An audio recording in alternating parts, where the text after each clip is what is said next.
When you're living the moment, it's like being in an abusive relationship. You know, you're getting beaten by your partner, but you're like, but the sex is so good. This is a good entry point to the frustration of most visionaries. They have these most avid visions. It's like we're a visionary who's taken LSD and we've seen the craziest things. I've never taken LSD. I want to make this abundantly clear. Just based on what I see in the movies, like people talk about like the weird things that they see, the colors and how they're like connected to the universe and whatever. I think that visionaries have a very hard time, just like a drug addict has a hard time explaining what he sees to somebody who's never done LSD before. It'd be like you trying to explain like what salt tastes like. And I've never had salt before. You see something that nobody else can.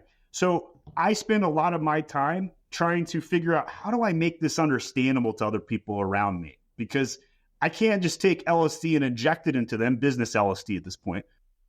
So how do I sound unhinged on this podcast. Maybe this is the intro. That's fair. This can be the intro then. You know, everyone I think knows the story of fired from your job and then 48 hours later you had MAG started, right? But I don't think... LinkedIn post, field goal, right? Exactly. I don't think many people know the exacts of like what is going through your head during that time. Someone who is a very high A driven individual, what is the exacts that are kind of going through your head from during that 48-hour period? Is it something you had thought of before then that you just kind of enacted on, or was it really just a spur of the moment decision you made? I had taken on some side hustle consulting just so that my skills were sharper. So during the year and a half I was working at the lighting company, I had taken on like 12 different side hustle consulting projects. When I got laid off, there was no thought of vacation. I seriously questioned my self-esteem, my self-worth, my abilities. Who's going to hire this 30-year-old guy at $200,000? It wasn't that hard to answer because I would hire that guy. It took me months to burn my ships. I think the most interesting part of that is you actively saying that you didn't even want to be a business owner or an agency owner. I've worked at an agency before. I know how hard it is. Every time there's a problem, it's your fault as the agency. You mentioned lack of politics, like you don't like politics in the workplace. And I would say we're very good at keeping everyone on the same page, rowing the same way, and not being divulging in some capacity, right? But same time, yes, dealing with brands. You're still actively looking at, okay, let's just get a single brand. What do they need? You know, let's give it to them and ask them then, hey, did you get what you want? The nice thing about Amazon is I didn't have to deal with politics. And the nice thing about running your own company is that you can get rid of politics by just saying my way or the highway, I'll fire you or whatever. And I haven't had to do a lot of that. Culture index. And you talked about the culture of the leader at the top. What kind of effect do you think on the politics and on just the general internal scope of MAG has that had? How much impact do you think the idea of implementing culture index has on where the company is now?